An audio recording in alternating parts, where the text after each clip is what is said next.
स्वागत आहे तुमचं आपल्या YouTube चॅनलमध्ये। मित्रांनो, पीएम किसान योजनेच्या माध्यमातून देण्यात येणाऱ्या हप्त्याविषयी तसेच महायुती सरकार आल्याच्या नंतर 3 लाखापर्यंत जी कर्जमाफी आहे त्या संदर्भात सुद्धा आपण अपडेट जाणून घेणार आहोत। तत्पूर्वी व्हिडिओला लाईक केल्याच्या नंतर सबस्क्राइब करायला विसरू नका YouTube चॅनलला आणि डिस्क्रिप्शन बॉक्समध्ये दिलेल्या लिंकला नक्की व्हिजिट करा।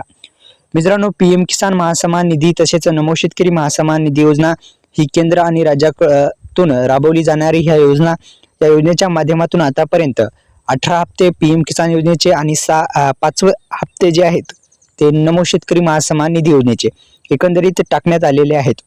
मित्रांनो, आता महायुती सरकार आलेलं आहे आणि याच माध्यमातून शेतकरी बांधवांना आता काय होणार आहे माहित आहे का? तर वार्षिक 15,000 रुपये मिळू शकतात, हे एक महत्त्वाचा पॉइंट आहे। दुसरा म्हणजे कर्जमाफी संदर्भात सुद्धा कर्जमाफी शेतकऱ्यांची व्हायलाच पाहिजे, अन्यथा शेतकरी बांधवांना दिलेले आश्वासन जे आहे ती कर्जमाफी संदर्भात होतं आणि कर्जमाफी शेतकऱ्यांची व्हायलाच पाहिजे। 3 लाखापर्यंत शेतकऱ्यांची कर्जमाफी व्हायला पाहिजे।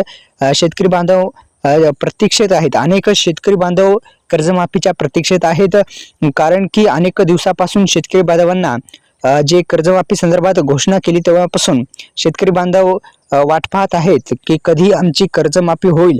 याच्या संदर्भात सुद्धा मोठी अपडेट आपण जाणून घेण्याचा प्रयत्न करणार आहोत। तर मित्रांनो, इथे महायुती सरकारचा जे जाहीरनामा होता त्यांनी निवडणुकीपूर्वी जो दिलता ते जाहीरनामा इथे आहे।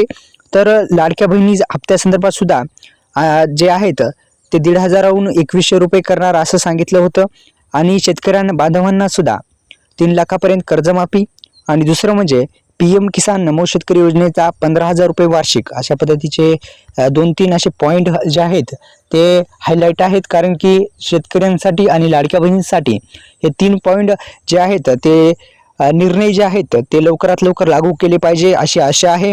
आणि महायुती सरकारचे देवेंद्र फडणवीस यांचे मुख्यमंत्री पदाची शपथ विधी झालेला आहे। नागपूर इथे अधिवेशनात नक्कीच याविषयी चर्चा होईल आणि शेतकऱ्यांची कर्जमाफी होईल अशी आशा आहे। मित्रांनो, आपल्या YouTube चॅनलला सबस्क्राइब केल्याच्या नंतर बेल आयकॉनला ऑल प्रेस करा। धन्यवाद।